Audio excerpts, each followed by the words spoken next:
आज का वीडियो किसी कहानी की तरह नहीं है।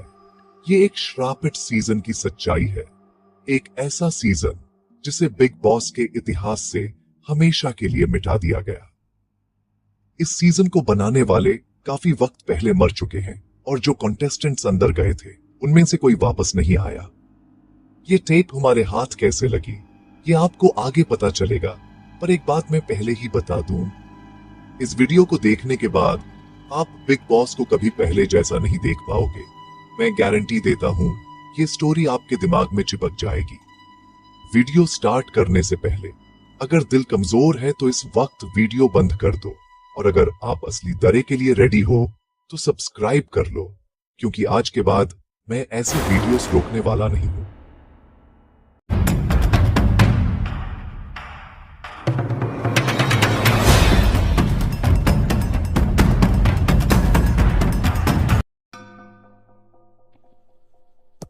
स्टूडियो आर्काइव्स के एक भूले हुए धूल भरे कोने में, जहां शायद ही कोई जाता हो, एक पुराना टेप मिला।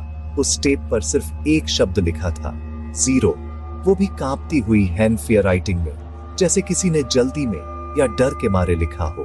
न कोई डेट, न कोई सीजन, न कोई चैनल का नाम, बस वो रहस्यमयी फियरावना शब्द। ऐसा लग रहा था जैसे ये टेप किसी को दिखाने के लिए बना ही नहीं था।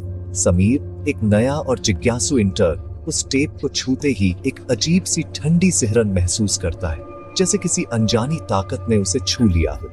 तभी उसकी सुपरवाइजर पीली और घबराई हुई दौड़ती हुई आई और टेप को झपट लिया। उसकी आंखों में डर साफ झलक रहा था। ये टेप एग्जिस्ट नहीं करता, इसे भूल जाओ समीर, कभी मत पूछना। लेकिन जितना मना किया गया, समीर की क्यूरियोसिटी उतनी ही बढ़ गई। उसके मन में सवालों का तूफान उठने लगा। आखिर इस टेप में ऐसा क्या है? उसी रात जब सब जा चुके थे, समीर चुपके से वापस आया। उसने ताला तोड़ डाला और टेप को एक सुनसान खाली व्यूइंग रूम में ले गया। उसके हाथ कांप रहे थे, लेकिन जिज्ञासा और भी ज्यादा थी। जैसे ही उसने टेप प्ले किया, स्क्रीन झिलमिलाई और सामने आया एक फियरावना काले घर का granny black and white footage. कमरे में सन्नाटा और गहरा हो गया। अचानक स्क्रीन पर कांपती हुई स्क्रिप्ट में एक टाइटल उभरा, बिग बॉस सीजन 0, एक भूल भुलैया। समीर की सांसें थम गई। समीर धीरे धीरे टीवी के करीब आया। उसका दिल जोर जोर से धक धक रहा था। हर पल उसे लग रहा था कि कुछ अनहोनी होने वाली है। जैसे ही फॉरबिडन स्टोरी प्ले होने लगी, उसे अंदाजा भी नहीं था कि वह क्या अनलॉक करने जा रहा है। शायद एक ऐसा राज जो कभी सामने नहीं आना चाहिए था। द सीक्रेट सीजन अब रिवील होने वाला था और समीर की जिंदगी हमेशा के लिए बदलने वाली थी। ब्लैकवुड हिल पर वो घर अकेला खड़ा था, एक पुराना कॉलोनियल मैंशन जो कहानियों से घिरा था। लोकल लोग फुसफुसाते थे कि यह कभी एक पागलखाना था जहां बेचैन आत्माएं भटकती थीं। प्रोडक्शन टीम ने इसे इसकी आइसोलेशन के लिए चुना, वार्निंग्स को इग्नोर करते हुए। पहले दिन लाइट्स झिलमिलाने लगी, परछाइयां हिलने लगी और दरवाजे अपने आप बंद होने लगे। कंटेस्टेंट्स आए, रोहन, मीरा, अर्जुन और तीनों फेम के लिए उत्सुक, घर के खतरे से अनजान। सामने का दरवाजा धड़ाम से बंद हो गया, उन्हें अंदर लॉक कर दिया। बाहर क्रू घबरा गया, दरवाजा हिल भी नहीं रहा था। अंदर लाइट्स बुझ गईं, घर को अंधेरे में डुबो दिया। एक बच्चे की खिलखिलाहट हॉल में गूंजी। कंटेस्टेंट्स को लगा ये एक स्टंट है, पर असल गेम अभी शुरू हुआ था। कंटेस्टेंट्स ने रूल्स से खेलने की कोशिश की, पर कुछ अजीब था। खाना जितनी तेजी से खत्म होना चाहिए था, उससे ज्यादा तेजी से गायब हो रहा था। हर मील पर एक एक्स्ट्रा प्लेट दिखती थी। मीरा को अपनी गर्दन पर ठंडी सांसें महसूस हुई। रोहन का सामान अजीब तरीकों से रीअरेंज किया गया था। टेंशन बढ़ता गया जैसे ही बहसें होने लगी। डर उन्हें एक दूसरे के खिलाफ कर रहा था। एक रात मिस्टीरियस 8वीं प्लेट पर एक लाल गुलाब दिखा। एक कुर्सी पीछे खिसकी और खाने में से इनविजिबल बाइट्स गायब हो गए। फुसफुसाहटें गूंजी, दरवाजे लॉक और अनलॉक हुए और खाली हॉल में कदमों की आवाजें आईं। उन्हें रियलाइज हुआ कि वे अकेले नहीं थे। घर में एक 8वां अनसीन कंटेस्टेंट था। 5वें दिन मीरा को एक डार्क हॉलवे के एंड में एक छिपा हुआ दरवाजा मिला। उस जगह की हवा बाकी घर से अलग थी, ठंडी, भारी और जैसे किसी ने वहां सांस रोक रखी हो।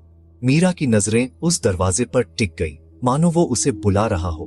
लकड़ी पर खुदा हुआ था नंबर 13। यह नंबर बाकी कमरों से बिल्कुल अलग, गहरे और फिरौने अंदाज में उकेरा गया था, जैसे किसी ने जानबूझकर इसे छुपाया हो। यह कमरा किसी भी फ्लोर प्लान पर नहीं था। पुराने नक्शों में भी इस जगह का कोई जिक्र नहीं था, मानो इसे जानबूझकर मिटा दिया गया हो। ग्रुप अंदर गया। एक बच्चे का बेफी रूम मिला जो समय में रुका हुआ था। बेड, रॉकिंग हॉर्स और एक पोर्सिलेन डॉल जिसकी आंखें चौकस थी। कमरे में धूल जमी थी, लेकिन हर चीज अपनी जगह पर थी, जैसे कोई अभी अभी वहां से गया। ड्राइंग्स में एक फैमिली दिख रही थी जिसमें एक फिगर हमेशा स्क्रिबल आउट किया हुआ था। हर पेंटिंग में वही चेहरा गायब था, जैसे उस शख्स को याद करना भी मना हो। जैसे ही वे अंदर गए, दरवाजा धड़ाम से बंद हो गया। एक पल के लिए सब सन्न रह गए और कमरे में अजीब सी खामोशी छा गई। पैनिक छा गया। दरवाजा हिल भी नहीं रहा था। सबने मिलकर धक्का दिया, लेकिन वो टस से मस नहीं हुआ। डर अब सबकी आंखों में साफ दिख रहा था। अचानक डॉल से एक म्यूजिक बॉक्स बजा। उसकी धुन कमरे में गूंजने लगी और हर कोई सिहर उठा। उसका सिर मुड़ा, स्माइल बड़ी होती गई। जैसे ही एक घोंसली बच्चे की आवाज गुनगुनाने लगी। हवा ठंडी हो गई। कमरे में एक साया सा घूमने लगा और सबकी सांसें थम गईं। कंटेस्टेंट्स कुछ प्राचीन और गुस्से वाली चीज के साथ फंस गए थे। अब उन्हें एहसास हुआ कि ये सिर्फ एक खेल नहीं था, बल्कि एक पुरानी रंजिश का हिस्सा बन चुके थे। 13वां कमरा कोई सीक्रेट नहीं था। यह एक वार्निंग थी। दीवार पर धूल में लिखा था, यहां से कोई नहीं लौटता। और अब बहुत देर हो चुकी थी। घड़ी ने 12 बजा दिए थे और बाहर निकलने की हर उम्मीद खत्म हो चुकी थी। गुनगुनाना बंद हो गया। एक चमकती हुई आकृति दिखी, एक सफेद कपड़ों में छोटी लड़की जिसकी आंखें गुस्से से जल रही थी। वह प्रिया थी, घर की भूत। उसकी आवाज उनके दिमाग में गूंजी, ये मेरा घर है, तुम मेरे नए खिलौने हो। डॉल दीवार से टकराकर टूट गई। प्रिया ठंडी मुस्कान के साथ मुस्कुराई। तब से उसने उन्हें टॉर्चर करना शुरू कर दिया। दरवाजे बंद करना, सामान छिपाना और कमरों को अपनी हंसी और रोने से भरना। रोहन गला घूंटते हुए उठा। उसकी गर्दन पर लाल निशान थे। मीरा की जर्नल फाड़ दी गई थी। प्रिया के गेम्स और ग्रोअर होते गए। उसकी प्रेजेंस इनएस्केपेबल थी। कंटेस्टेंट्स ने जाने की भीख मांगी, पर कैमरे शांत रहे। कोई मदद नहीं आ रही थी। सिर्फ प्रिया की फियरावनी प्रेजेंस बची थी।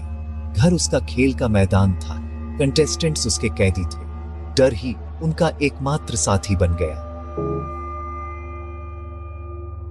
बिग बॉस का आई लोगो मुड़ गया। उसकी पेंट की हुई पुतलियां उनका पीछा कर रही थीं। एक दिन सबसे बड़ी आंख से खून बहने लगा। दीवार पर टपकता हुआ। मेटालिक स्मेल कमरे में भर गई। स्पीकर्स क्रैकल किए। प्रिया की आवाज बिग बॉस की नहीं, हर जगह गूंजी, मैं अब बिग बॉस हूं, तुम मेरे रूल्स से खेलोगे। स्क्रीन पर उसका डिस्टॉर्टेड चेहरा झिलमिलाया। उसके टास्क क्रूअर थे।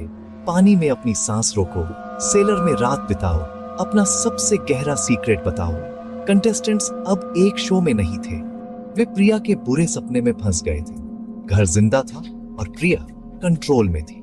एस्केप इम्पॉसिबल लग रहा था। डर तब चरम पर पहुंच गया जब प्रिया ने पहला टास्क अनाउंस किया। तुम में से एक को 13वें कमरे में रुकना होगा, अकेला। अर्जुन, जो कभी सबसे लाउड था, चुना गया। एक अनसीन फोर्स उसे कमरे में खींच ले गई। दरवाजा धड़ाम से बंद हो गया। उसकी चीखें गूंजी, फिर खामोशी।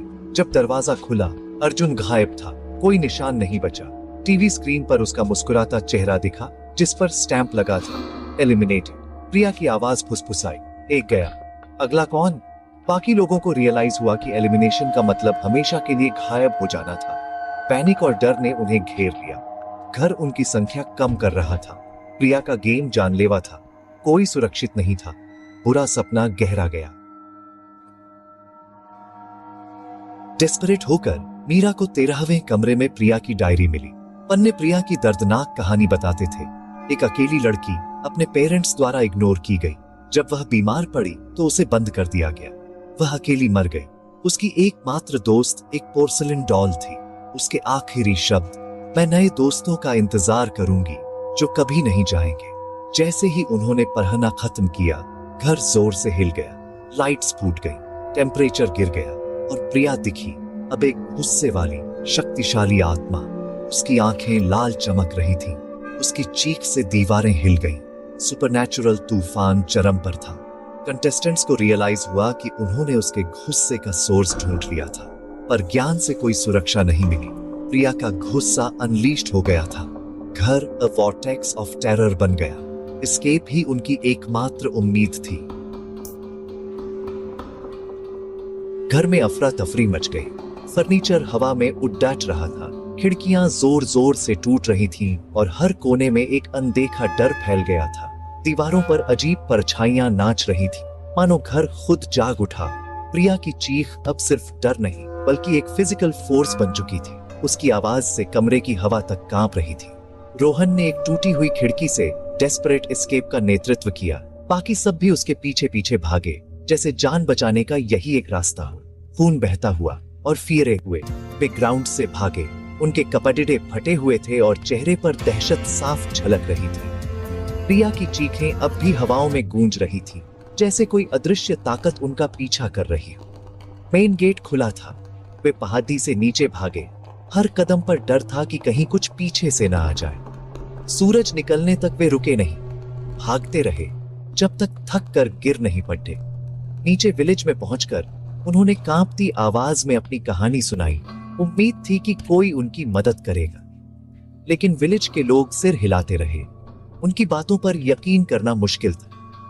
ब्लैकवुड हिल पर कोई घर नहीं है, वह 50 साल पहले जल गया था, एक बुजुर्ग ने कहा, मानो उनकी कहानी एक पुरानी अफवाह। कंटेस्टेंट्स ने पीछे मुद्दा कर देखा। अब वहां सिर्फ खंडहर और राख बची थी, जैसे सब कुछ एक बुरे सपने की तरह गायब हो गया हो। स्टूडियो में समीर ने टेप का अंत देखा। मलबे में पटेढ़ी एक डॉल, जिसकी आंखें अब भी फियर अवनी लग रही थी। तभी प्रिया की आवाज फुसफुसाई, गेम खत्म नहीं हुआ है, जैसे वह कहीं से भी लौट सकती है। टेप अचानक स्टैटिक पर कट गया। कमरे में सन्नाटा छा गया। समीर को एहसास हुआ कि असली कर्ज घर से नहीं बल्कि शो से जुड़ रहा था। यह एक अंतहीन चक्र था। स्टूडियो में पहले से ही एक नया सीजन, एक नई लोकेशन की तैयारी चल रही थी, मानो सब कुछ फिर से शुरू होने वाला। साइकिल फिर से घूमने लगी थी। कोई भी इससे बच नहीं सकता। पूरा सपना अभी खत्म नहीं हुआ था, यह तो बस शुरुआत थी।